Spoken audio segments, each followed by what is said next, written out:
예, 반갑습니다. 오늘은 임진년 범어사 지장기도 5일째 되는 날입니다. 오늘 이렇게 날씨가 아주 순조롭지 못하고 비바람이 조금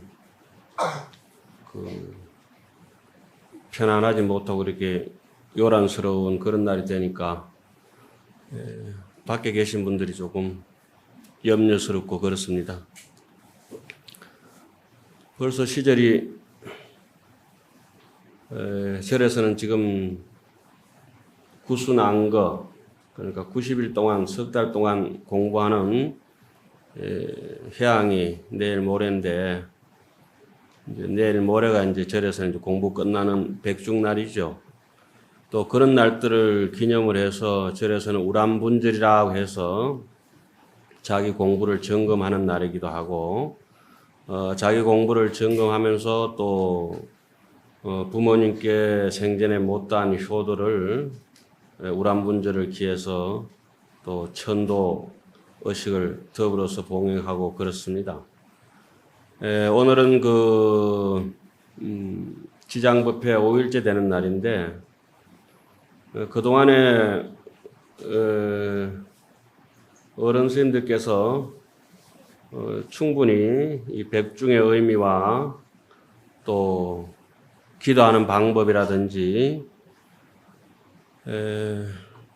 또 우리가 어떻게 자기 인생을 갈무리해야 되는 이런 방법들, 우람분절이나 백중에 대해서, 지장 기도에 대해서 충분한 설명이 있었을 걸로 생각이 듭니다. 그래서 여러분들이 해마다 이제 들으시는 목련존자 얘기라든지 또 우리나라 얘기를 빌리자면 심청이 얘기라든지 이러한 것이 전부 우리 불교에서 아주 아름다운 그 효사상을 고양시키고 백행의 근본인 효사상을 자기가 이제 효성스럽게 살아가면서 인간의 근본의 뿌리를 받고 점점 더 옆에 사람을 배려하고 도와주고 조상에 부끄럽지 않고 후손에 부끄럽지 않은 사람으로서 인생을 마무리하는 것이 좋지 않을까 하는 생각에서 이 지장기도를 하고 그렇습니다. 하여튼 이 처서가 지난 지가 벌써 일주일쯤 됐는데, 어쨌든지 뭐 한 처서쯤 되면 이제 모기도 잎이 삐뚤어지고 삼배도 절에서 있는 스님들 삼배옷도 꺾어지는 시절이라는데, 원래는 또 아직까지 여전히 더위는 남아있는 것 같고, 특히 처서날 비가 오면은 심리의 천석식, 곡식이 감한다 그래요. 한여름 동안 잘 익어오던 곡식들이 오곡백과가 그렇게 무럭무럭 잘 자라가지고 내일 모레면 이제 수확해가 이제 추석 때 햇것이 막 쏟아져 나올 때인데, 이 처서 때 이렇게 비가 저렇게 내려버리고 이러면은 그때 곡식이 곡간이 줄어든다는 얘기가 옛말부터 있는 법입니다. 그리고 앞으로 또 한 일주일 뒤면 백로인데, 백로날 비가 오면은 심리에 백석씩 곡식이 줄어든다. 그때는 앵가 익었는 모양이다. 그죠? 곡식이. 지금 이제 한참 처서 시절에는 천석씩 줄어든다니까 안타까운 마음이 참 많아요. 그리고 이번에 태풍이 지나가면서 우리는 좀 피해가 덜했지만은 저쪽 서쪽 지방으로는 그저 한 해 지었던 농사를 쫄딱 그렇게 잃어버려가지고 참 그런 본인의 심정이 되면 참 힘들죠. 그와 같이 우리 사바세계는 오늘의 힘든 일이 있다 싶지만은 가도 끝없는 파도고, 오늘의 바람이 지나면 내일 또 바람이 불고 또 내일에 비가 오고 눈보라 몰아치고 이런 날의 연속이었습니다. 그런 와중에서 이 험한 사바의 백길 속에서 반야용선을 타고 어떻게든지 일왕보살을 의지해서, 지장보살을 의지해서 마음속에 엉어리 잡고 있는 20가지의 나쁜 악조건들을 없애고 5가지의 자기의 본래 면목의 드러나는 공부길을 찾아야 되는 것을 오늘 좀 말씀드릴까 합니다. 그래서 사람이 소중하다고 하는 것은 예로부터 1천급의 인연이 있으면은 한 나라에 이 대한민국 땅에 같이 태어나고 2천급의 인연이 있으면은 하루라도 이렇게 먼 길을 같이 동행하고 소풍나들이라도 같이 가고 3천급의 인연이 있으면은 하룻밤이라도 어디 가서 캠핑이라도 가서 잠이라도 자고 어디 야유회라도 같이 가고 4천급의 인연이 있으면은 고향이 같고 부산에 태어나든지 대구에 태어나든지 전라도 저기 엑스포핸드 어디죠? 여수랑갱 여수에 태어나시든지 전라도 분들이 범어사 오시면 이렇게 범어사는 대웅전이 조금 그렇게 좋기는 하지만 좁다고 그러다 보니까 안에 못 들어가시면 밖에서 이렇게 안으로 들어봐도 보시면서 신벗을 자리가 없으면 부처님 나 알지라이 인사드렸다 이거요. 전라도에서 이까지 온 거 나 알지라이 이러고 가시는데 어쨌든지 그래 4천급의 인연이 있으면 한 그런 고향에 태어나고 5천급의 인연이 있으면은 한 마을에서 같이 자라게 된다. 6천급의 인연이 있으면 서로 이찡 전찡 윙크라도 하고 연애라도 하고 손도 한번 잡아보고 7천급의 인연이 있으면은 비로소 한 집안에 같이 태어나고 8천급의 인연이 있으면은 800에 하고 사는 서로 부부지간이 되고 9천급의 인연이 있으면은 형제가 되고 아주 친한 친구가 된다고 9천급이요. 800에 한다고 8천급이고 이러면 이제 안 까먹으시겠지. 만급의 인연이 있으면 이제 부모 자식 간이 되고 법을 이어받는 서성상자가 된다고 하는 것이 우리 불교 경전에 써가 있는 얘기가 있고 옷깃만 스쳐도 500생의 인연이 있다고 하는데 오늘 이렇게 설법전에 안팎으로 가득하게 도량을 만장해가지고 채워서 부처님의 법음을 다시 한번 지장경을 독송하고 기도하는 심정을 하는 것은 참 우리는 백급 천생에 정말 억만급의 인연이 부처님하고 있다고 이렇게 여겨집니다. 사람이 어떻게 이 세상에 와가지고 여러 일들이 많고 좋은 일도 많지만은 이 법을 좋아하고 법을 찬탄함으로 해가지고 우리가 이렇게 모인 법회가 있음으로 해가지고 불법이 알게 모르게 또 꽃이 피고 향기가 번지고 세상을 밝히는 정토를 우리가 이루고 한다는 것이 이 세상에 와서 보람이 있다 이런 말씀입니다. 앉아서 법문하는 사람이나 공에 앉아서 법을 듣는 사람이나 누가 높다 낮다 할 것도 없고 남녀노소 빈부귀천이 전부 동일 품성으로 부처님의 불법의 바다문 중에 이렇게 같이 앉아 있는 것이 희한 일입니다. 그래서 우리가 이 인연공덕을 참 소중하게 여겨야 되는데 조금 전에 말씀드렸다시피 부모님의 인연공덕은 갚아도 갚을 수 없는 영원한 빛이다. 그 부모님의 은혜를 갚을 수 있는 유일한 한 가지가 있다면은 밖에 계신 분들은 자식을 잘 반듯하게 키우는 것이고 출가한 스님네들은 제자들을 잘 가르쳐서 그것이 스승의 은혜에 보답하고 부모의 은혜에 보답하는 길입니다. 예로부터 그래서 큰 네 가지 은혜, 나라의 은혜, 또 부처님의 은혜, 스승의 은혜, 부모의 은혜, 뭐 또 한 가지 더 붙인다면은 설에서는 또 신도님들의 오종대언이라 그러죠. 은혜를 잊지 말아라 하는 이런 설이 있습니다. 오늘 이렇게 말씀을 드리고자 하는 스님은 여러분들 지금 나눠드린 유인물이 하나씩 있죠. 종이가. 그것이 우리 절에 처음 오면은 삭발 처음 하고 절에 와서 1년 차에 배우게 되는 글입니다.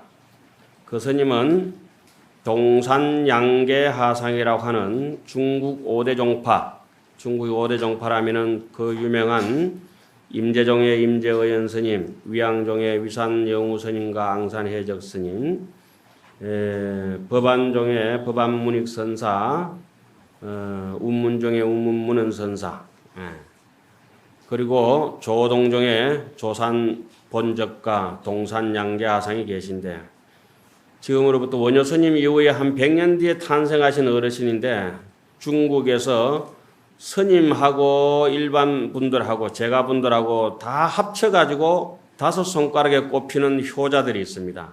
효녀, 효자. 그 중에 한 분이 동산 양계하상입니다.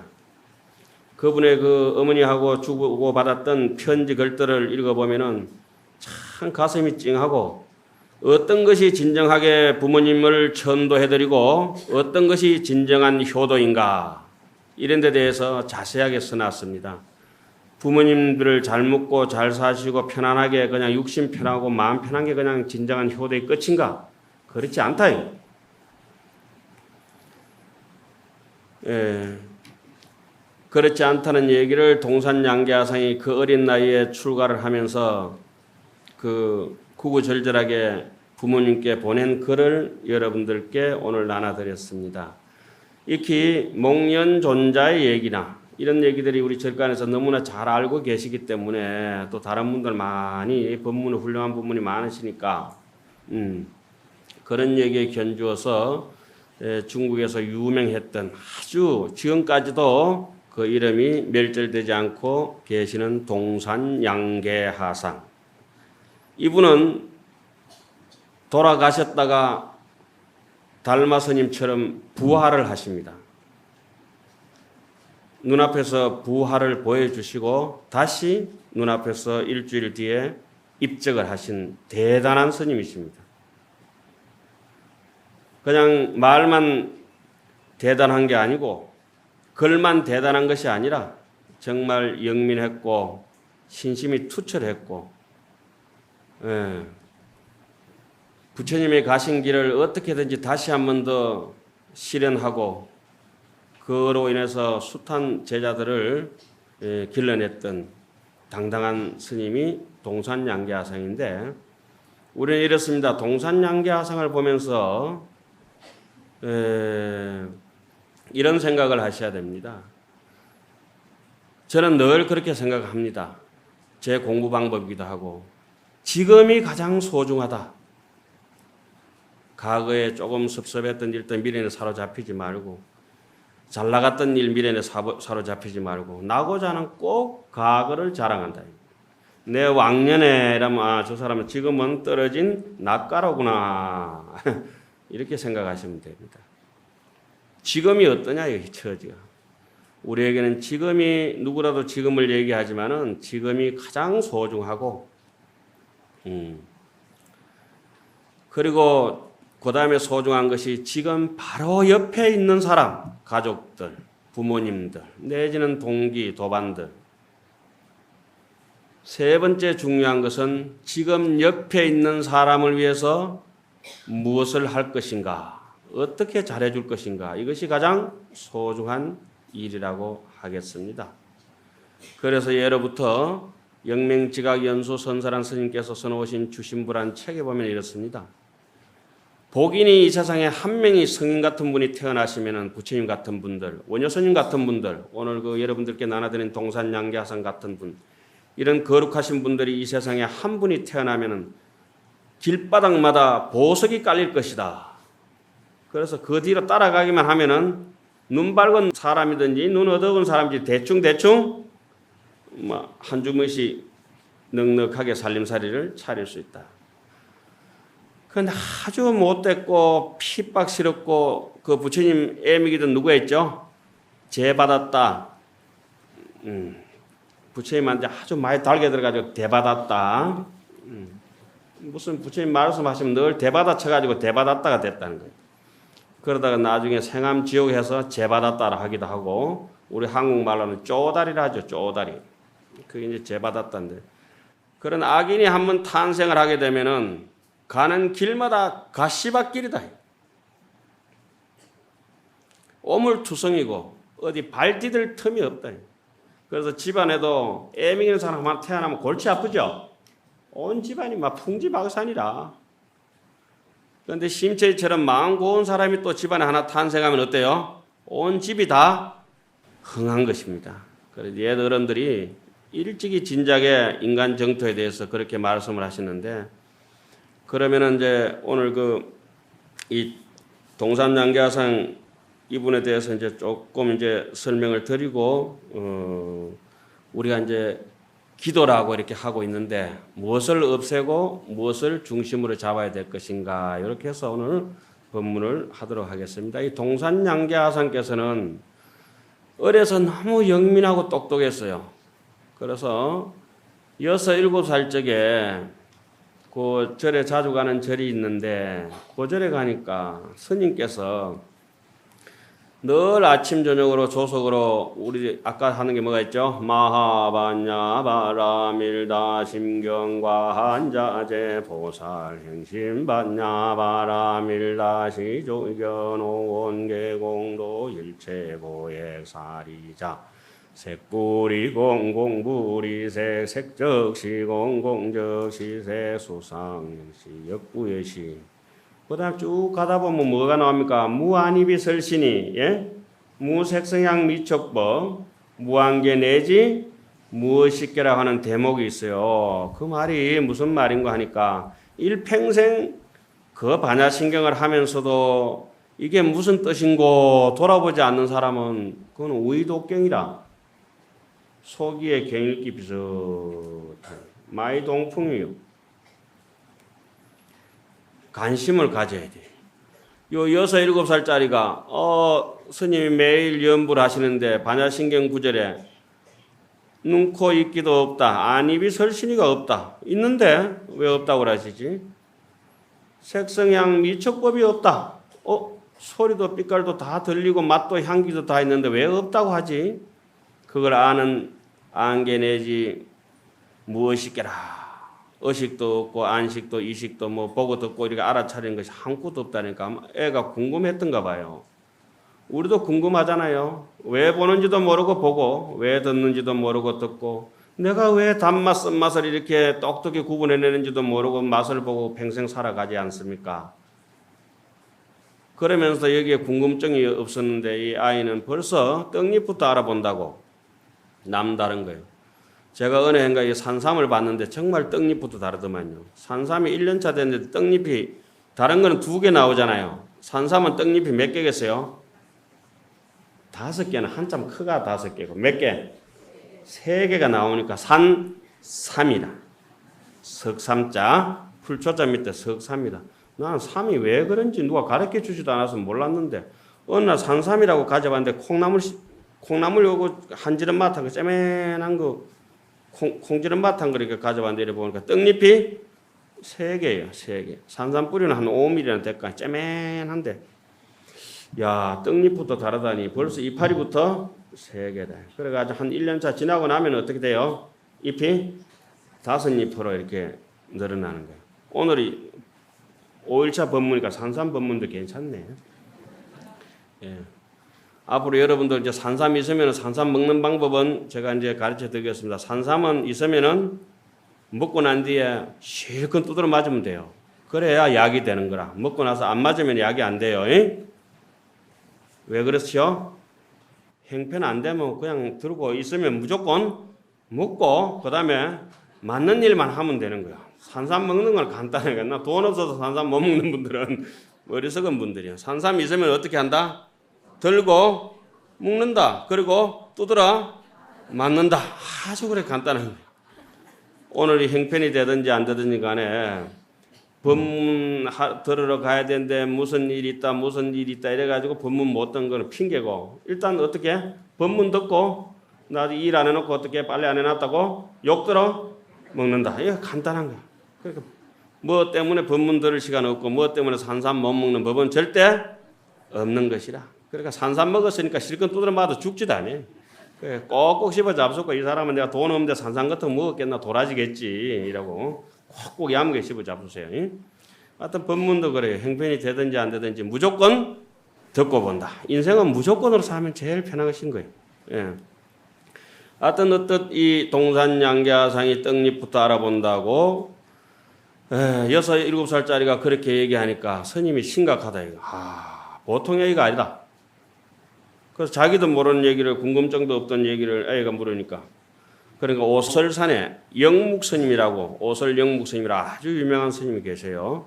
우리나라 치면 뭐 철스님 이상으로 그렇게 유명하신 분인데 전동록이나 뭐 이런데 오동회원에 다 족보에 기록되어 있는 스님들입니다. 제가 지금 말씀드린 스님들은 그 스님들한테 낱낱이 공부를 배우신 분이 동산양계하상입니다.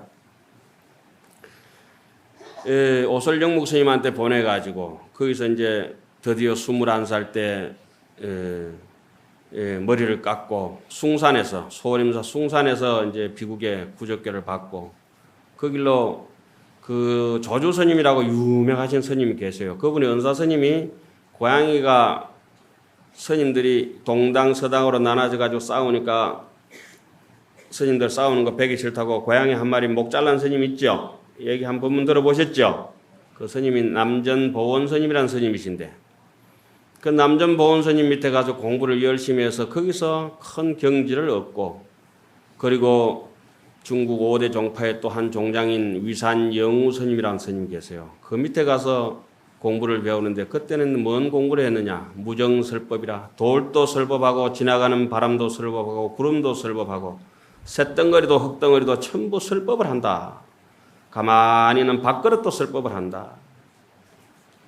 이 마이크도 설법을 한다. 이런 걸 가지고 공부를 하는데 진척이 없었어요. 그래서 위산 스님께서 저기 나중에 동산양계 하상의 은사 스님 되시는 우남 담성 스님에게 보내서 거기서 무정설법에 대한 뜻을 물었으나 답을 얻지 못하고 섭다리 해가지고 그 징검다리를 건너서 돌아오는 길인데 쓱 보니까 물속에 자기 얼굴이 비치가 있거든.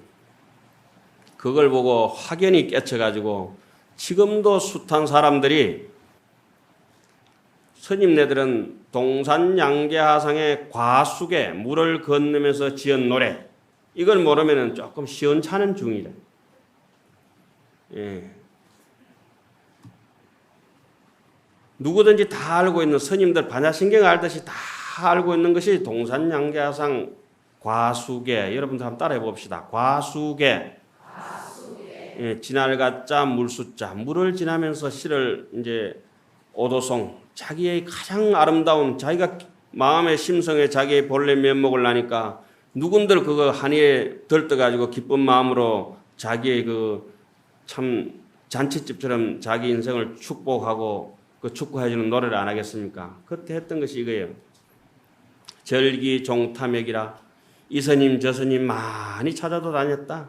절기 종탐액이라 제발 남에게서는 찾지 말아라. 초초여하손이라 진짜 자기하고는 점점 멀어질 것이다. 우리가 지금 여기서 지장경을 읽고 5일 동안에 오늘 하면 5일째 4일 동안에 기도를 했는데 마음의 광명이 일어나지 않는 분들 산매가 없고 지혜가 없고 강명이 없으면은 알기는 아는데 업장이 두꺼운 것이라. 그래서 경전이 책에 있는 줄 알고 책을 가지고 열심히 이제 책장을 넘기지만은 종래는 이 내 마음 속에 아유일건경이라 사람들마다 전부 다 불경이 한 권 있으니 갖추고 있으니 불인지묵성이라 종이나 먹으로 된 것이 아니다. 정계무일자라 펼치면 하면 한 글자도 없지만은 상방대광명이라 항상 광명을 뜻한다. 이 마음이라고 해서 찾아보면은 본래 없는 것이라 불생불멸이고 불구부정이고 부정불감이지만 보태고 뺄 것도 없고 일어나고 꺼질 것도 없고 추접어지고 깨끗해지는 것도 아니지만은 흔적이 없는 것이지만은 이렇게 말도 하고 듣기도 하고 꿈도 꾸고 이 마음이 뵐 것을 다 하는데 도시 경을 읽을 때 집중을 하고 그렇게 되면은 사람이 산란하던 것이 고요해지고 고요해지는 것이 고요해지면 사람이 떳떳해지고 나면 사람이 이해력이 빠르고 지혜로워지고 지혜로운 사람은 자비로워지고 자비가 없는 무자비한 사람은 근본이 애초에 신심이 없었던 것이라.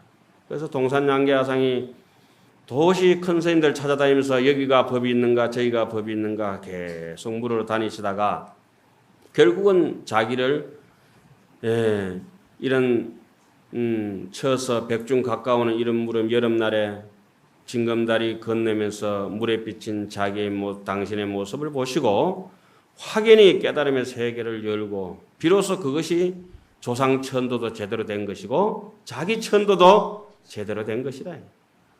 천도라고 하는 것은 자유롭자고 하는 것이고 천도라고 하는 것은 지극히 즐거운 극락을 누리고자 하는 것이고 어디에도 얽매이지 않는 모든 엉어리진 것이 은혜가 원수가 다 풀어지는 해탈을 얻고자 하는 것인데 비로소 동산양계하상은 물길을 건네면서 당신 천도를 제대로 해버리셨던 겁니다. 절기종탐액이라 절대로 남에게서 찾지 말아라. 초초여와서라. 나하고는 점점 멀어진다. 악음 독장에 나 지금 홀로 동서남북 그 어디로 가든지 간에 처처의 덕봉거라. 가는 곳마다 그 사람을 만난다. 여기에 있는 이 사람. 잃어버리고 싶어도 잃어버릴 수 없는 나를 만난다. 이거 빼놓고는 위패도 헛것이요 사람도 헛것이라. 거짓말에 속지 말고 어떤 사람이 침도 제대로 못 넣는 사람이 옆에서 누가 침 넣는 거 대충 곁눈질 어깨 너머를 이렇게 보고는 사자 실조해야 돼. 남은 막 다리나 팔에나 막 코에나 얼굴에나 아무데나 침을 찔러버리면 되나요? 안 된다. 이제는 정확하게 부처님의 경전을 통해서 그 방법을 알고 또 수행을 통해서 정확하게 혈자리를 알아가서 맥점을 잡을 수 있는 그런 선지식들을 자꾸 여러분들은 찾아야 되고 그런 법문을 계속 들어야 되고 그와 같을 것이다. 뭐 꼭대기처럼 잡다하게 이 지식 저 지식 해가지고 갈아가지고 엎어놔봤자 그 꼭대기 그 천짐 만짐 되더라도 금덩거리 한 동가리보다 못하다.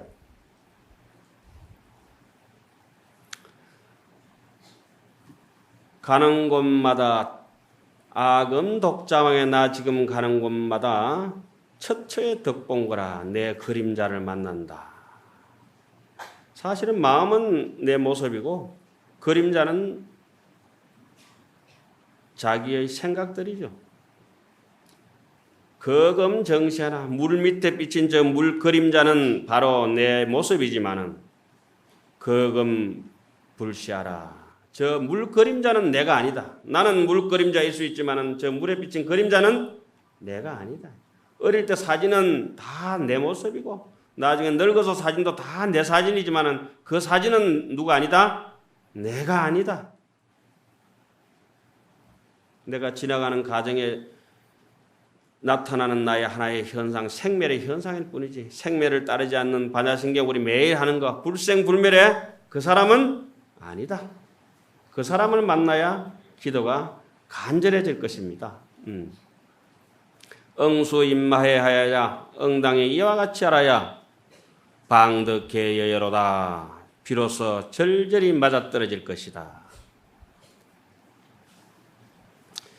그래서 동산양계하상은 그 뒤로부터 깨치고 난 뒤에 숱한 그 강서 쪽에 동산 쪽에서 굉장히 법을 널리 펼쳐서 동산양계하상이라고 이렇게 이름을 하시는데 그분이 이제 한갑을 지내시고 또 진갑을 지내시고 당시로서는 조금 오래 사셨죠. 그때는 뭐 한갑 지내시기가 상당히 힘이 드시는데 그리고 63세 되시던 해에 이제 한갑, 진갑 다 지났다. 이제는 가야지.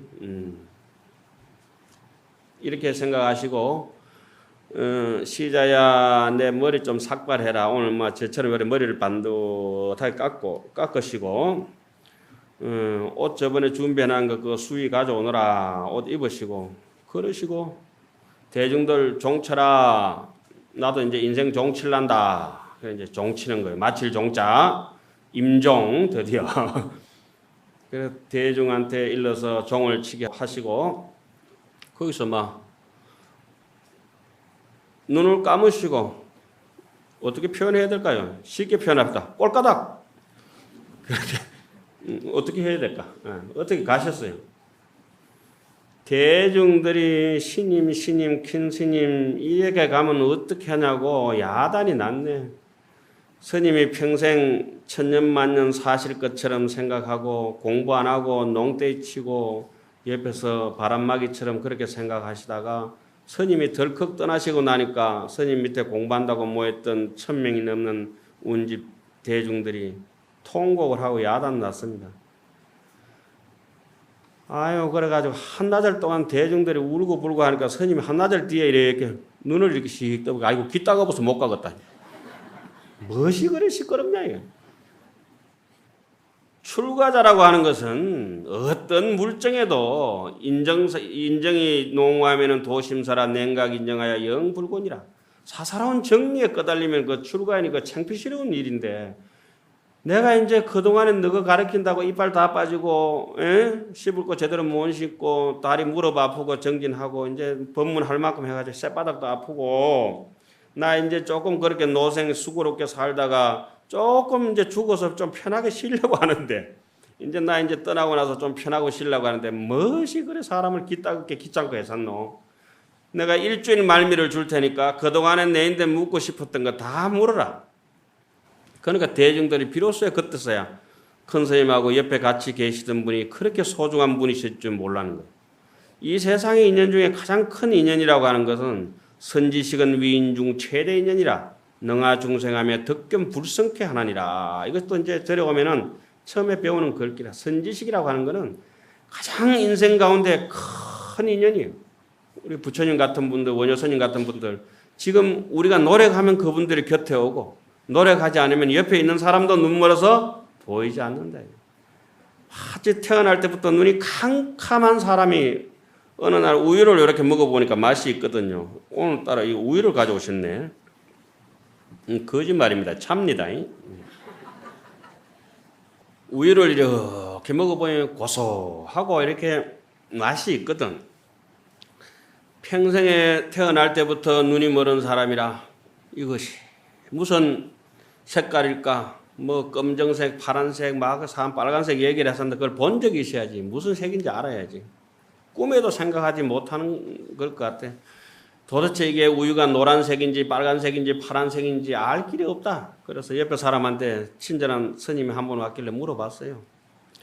우유가 무슨 색깔입니까? 이 사람도 뭐 재주가 있나? 가르쳐줄 재주가 있어야지. 한 번도 색깔을 본 적도 없지. 지금 볼 수도 있는 분도 아닌데. 그죠? 우유는 색깔이 저기 바다의 흰 조개 백합 같습니다. 색깔이. 그런가? 그럼 뭐 딱딱 두드리면 소리도 나고 그런가? 그런 거 아닌 것 같은데. 그래도 의심이 안 풀리니까 또 다른 사람한테 또 묻습니다.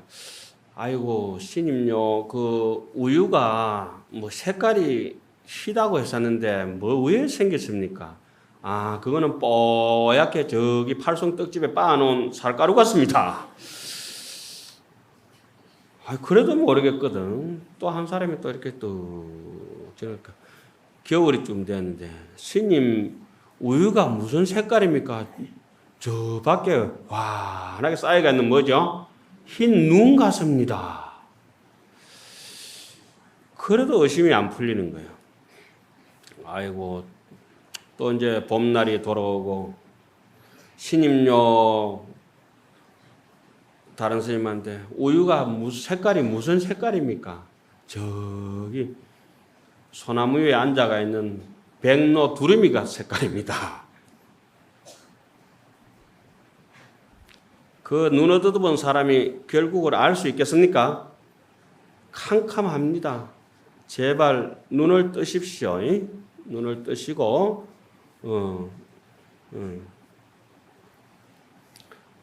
제가 이게 꿈속에서 깨어나야 됩니다. 여러분들도. 어제 아래 그 태풍 오던 날 제가 지리산 갔습니다. 지리산. 피아골. 그걸 건너는데 갑자기 물이 엄청 불어와가 무릎 밑에 오다가 물이 순식간에 1분 사이에 건너는데 어디까지? 이까지 와가지고 제가 떠내려 가려다가 범어서 법회 간다 그러니까 물이 좀 줄었는가 만큼 줄었다. 신장이 있는가 봐요. 그래 겨우 건너가지고 혼자서 잡아주는 사람도 없지. 그래가 언덕으로 막 응거 물통하라고 앉아가지고 올라갔더니 한숨 쉬고 눈을 떡 뜨고 꿈인기라. 예? 우리가 살면서 이런 힘든 일, 저런 힘든 일이 있지만은 진짜 자기를 알고 눈을 번쩍 뜨면 뭡니까? 꿈이다.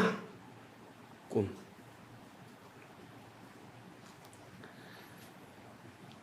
그래서 동산양계화상 얘기를 또 달아갑니다. 이 스님이 그래서 이제 일주일 동안 말미를 줄 테니까 다 물어라. 그러니까 일주일 동안 낱낱이 손 잡아주고 눈길 맞춰주고 묻는 쪽쪽이 그 많은 사람들 거 일주일 동안 밤낮 주야장찰해서 스님이 또 생생하게 살아 계시니까 또 안 가시겠지가 또 공부 안 하는 스님 또 있고 멀쩡하게 일부러 쇼 하시는갑다 이러겠다. 그러다가 일주일이 지나시고 기한이 된 8일 차 되드시던 날 목욕하시고 앉은 채로 방장실 조실방에서 열반하셨다고 역사에 기록되가 있습니다. 그래 그분이 이제 동산양계화상이라